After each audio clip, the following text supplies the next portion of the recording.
Voilà, donc Muriel va témoigner de son chemin avec le Seigneur, du moment où on l'a rencontré, il y a quelques mois, Muriel, maintenant, combien de temps? Mois de janvier. Mois de janvier à maintenant. Et merci Seigneur pour ce qu'il a déjà fait et ce qu'il continue de faire et pour ce qu'il fera. Et notre sœur Anna-Maria va lire ce verset dans... Marc 16, à partir du verset 15.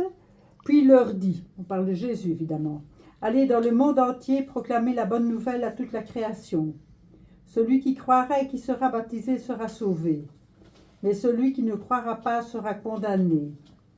Voici les signes qui accompagneront ceux qui auront cru. En mon nom, ils pourront chasser des démons, parler de nouvelles langues, attraper des serpents. S'ils boivent un breuvage mortel, celui-ci ne leur fera aucun mal. Ils poseront les mains sur les malades et ceux-ci seront guéris. Amen. Amen. Amen. Voilà, Nous, Muriel. hein. Donc, maman a découvert un cancer il y a un an, tout juste un an, pile poil.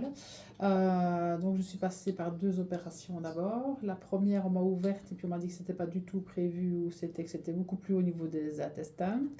J'ai eu une deuxième opération où ils ont ouvert et ils se sont rendus compte que la tumeur était collée partout, donc c'était impossible d'enlever.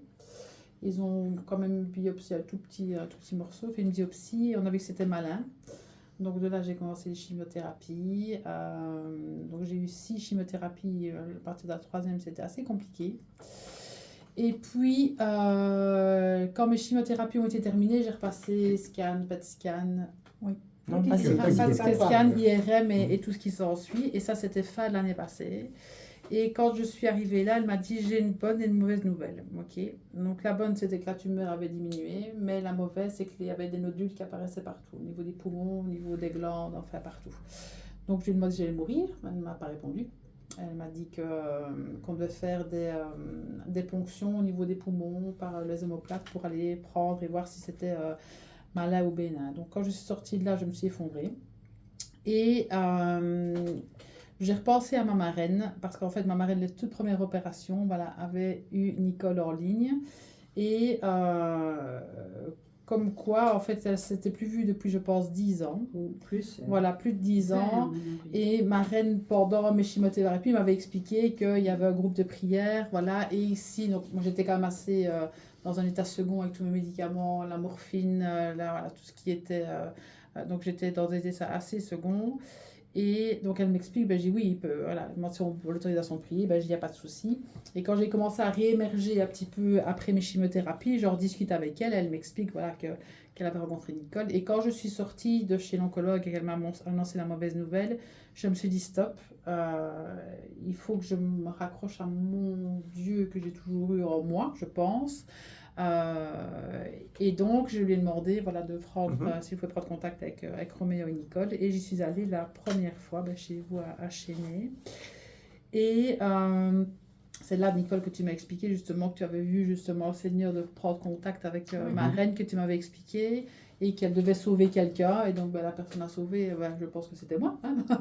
donc, voilà, comme quoi mon chemin était déjà fait et que je savais où je devais aller. Et la première fois que j'ai été chez Roméo, j'étais très bien dans ma peau. Je n'ai pas... Et quand Roméo m'a touché la main, je me suis effondrée. Je ne me demandais pas ce qui m'est arrivé. Je suis incapable de vous expliquer. J'ai pleuré toutes les larmes de mon corps. Et je me suis dit voilà, que j'étais vraiment sur le bon chemin parce qu'il m'a vraiment fait penser, et ça c'était vraiment un grand tournant chez moi, c'est que je me culpabilisais de ne pas faire mes prières tous les soirs, de prier Sainte Marie, de prier Sainte Rita, de payer Sainte des causes désespérées. Et c'est vrai que tout le long, avant de vous rencontrer tous les deux, j'avais quelque chose en moi.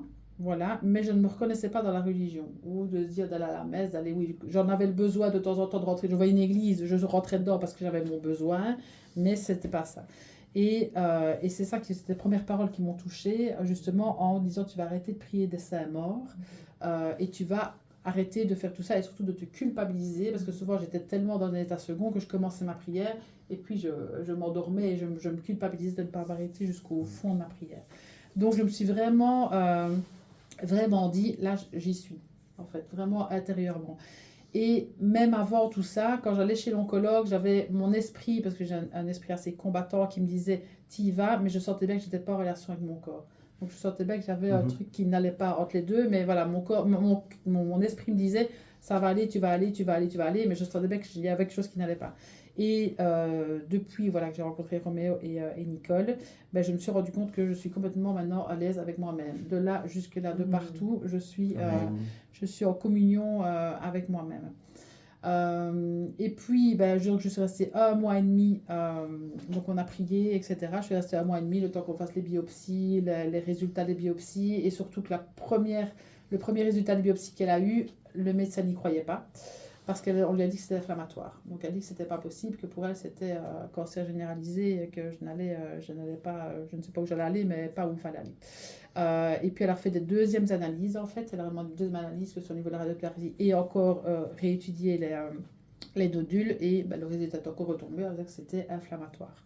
Donc quand j'y suis allée, elle m'a expliqué tout ça, donc je me suis dit, voilà, j'ai remercié le Seigneur, j'ai remercié d'avoir mis sur mon chemin et d'avoir pu rencontrer, puis vous rencontrer, parce qu'après voilà, on a continué comme ça.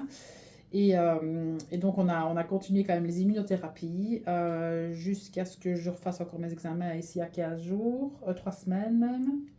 Non, c'était 15 jours, 3 semaines. J'ai repassé IRM, PET scan.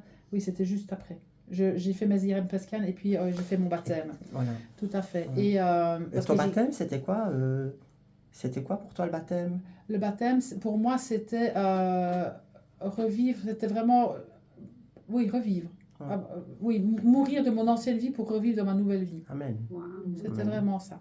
Et, un peu comme une renaissance. Oui, vraiment. En fait, c'était vraiment... pour moi, c'était arrêter le chemin, ma vie que je cherchais. En fait, c'est vraiment ça. C'est vraiment la vie que je cherchais et ce que je cherchais et je l'ai trouvé. En fait, c'était vraiment. Et je me rends compte que depuis mon baptême, avant, quand j'en parlais un peu autour de moi, j'étais un peu pas gênée, mais voilà, ça dépendait de la personne que j'avais en face de moi. Maintenant, je parle à n'importe qui en face de moi. Je n'en ai rien à faire, en fait. Et je leur explique que je suis bien et. Mon papa qui n'est pas du tout croyant, tellement qu'il me voit bien, mais ça déjà, de notre première rencontre, on en avait déjà discuté avec mon papa, et il me dit, je ne sais pas ce que tu as, mais il y a un truc qui a changé, je te sens vraiment bien. Et il me dit, tu dégages une énergie quand tu rentres qui est, voilà, je sais pas, qui est positive, qui est, je ne sais pas comment on peut le dire. Et donc ici, je suis retournée après mes examens chez mon oncologue. Et en fait, elle m'expliquait que j'avais 2 choix, en fait. Soit faire de la radiothérapie, chose que j'avais vraiment pas envie parce que ça bousille encore des cellules et tout ce qui s'ensuit, ou de nouveau me réopérer. Et là, j'étais un peu perdue de dire que j'étais vraiment perdue. C'est ça quand Romain me dit, je suis le bébé. Oui, je suis le bébé. Donc, qu'est-ce que j'ai demandé au Seigneur? Je me suis dit, je n'ai vraiment pas envie de faire de la radiothérapie. Vraiment pas. Et l'opération, entre guillemets, je ne vais pas dire que je m'en foutais, mais bon, j'étais déjà passée 3 fois sur le billard, parce qu'après, il y avait aussi le cathéter, donc je me dis, allons-y une 4e fois, soyons fous, ça ne me dérangeait pas. Et puis, j'ai prié le Seigneur en disant, montre-moi et guide l'oncologue dans les bons choix pour moi, en fait. Et quand elle m'a téléphoné. Et aussi, c'est vrai que on en avait parlé, tu as prié différemment, tu as dit complètement. Libère-moi de l'emprise des médecins. Oui, et ça aussi, de l'emprise médicale. Et ça, je le remets dans ma prière que je le mets. Et elle m'a trouvé une 3e solution qui normalement n'était pas pensable ni possible il y a 3 semaines quand je l'ai eue. C'était donc pas faire du tout de l'opération pour ne pas abîmer d'autres cellules et de ne pas encore faire pire que bien la dégrader alors qu'il ne fallait peut-être pas. Surtout que le PET scan, en fait, le PET scan, pendant 45 minutes, il y a un produit qui passe dans le corps et qui va s'attacher, en fait. Donc, plus ça devient fluo, plus il y a de la tumeur maligne, en fait. Et là, on voit encore du fluorescent, mais beaucoup moins. Ça veut dire qu'en fait, elle s'assèche de 1 et de 2, le malin s'en va. Donc, le malin est vraiment presque minime, je vais dire. Donc, la tumeur est passée de 8/6 à 3/2. Donc, c'est vraiment plus des cicatrices, je veux dire, qui sont là. Et la radiothérapie, pareil. Elle m'a fait le même discours en me disant que ils allaient faire plus d'effets secondaires et de maux dans mon corps que... donc, on continue l'immunothérapie. Et moi, c'est ce que je lui avais demandé. C'était ce choix, c'était de continuer ça, voilà, et de me libérer de ça. Donc voilà, maintenant, je continue mes immunothérapies. Mais et je sais que, comme Rémi, je sais que je suis guérie et voilà. Amen. Amen. Amen. Merci Muriel. Gloire à Dieu pour tout ce qu'il a fait, Oui. tout ce qu'il fait Oui. et tout ce qu'il fera. Exactement. Merci pour son témoignage. Amen. Merci. Amen.